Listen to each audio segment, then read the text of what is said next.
अहो, मला असं वाटतंय की तुम्ही हे डील करू नका.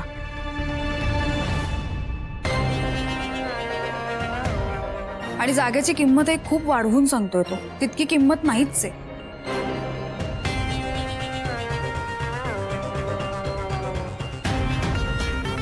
आणि जी जागा अर्धी सरकारच्या ताब्यात आहे तो व्यवहार आपण नको करूयात असं मला वाटतं. हा ठीक आहे मी बोलतोय यांच्याशी. हा चल ठेव तू फोन. ठीक. हाऊस साहेब कुठे गेले?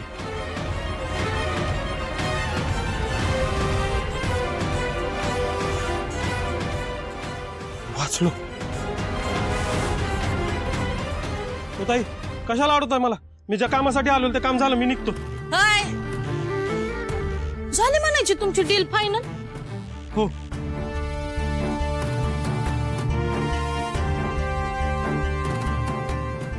आता बोला, झालं ना मनासारखं? करायलंय अजून? नाही नको नको मला ही डील. मी निघतो. अरे तुझ्यासारखे बुलटेना लय बघितले आहेत मी, कळलं? आणि तुझ्या तो तोंडावूनच कळलं होतं की तू दामटे आहेस ते. पुण्यांदा जरी इथं गांडवायला आलास ना तर आधी तुझ्या तोंडाचा इष्टमन कलर सिनेमा बनवीन आणि मग पोलिसात देईन. मग बघ, कोंड्याची भाकरी आणि सरकारी चाकरी, ते बी थेट 14 वर्ष. नको ताई, मला माफ करा. मी कुणाला फसवणार नाही परत. सुंदर शेठ, मला माफ करा. मला पोलिसात देऊ नका. मी आयुष्यातून उठे. चल सुंदर. ए, चल चल.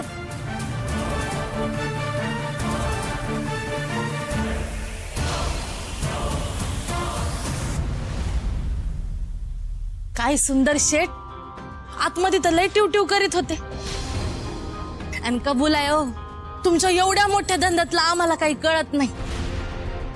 पण काय ना, या मातीत कष्ट करून करून झिजलेली माणसं होत आम्ही.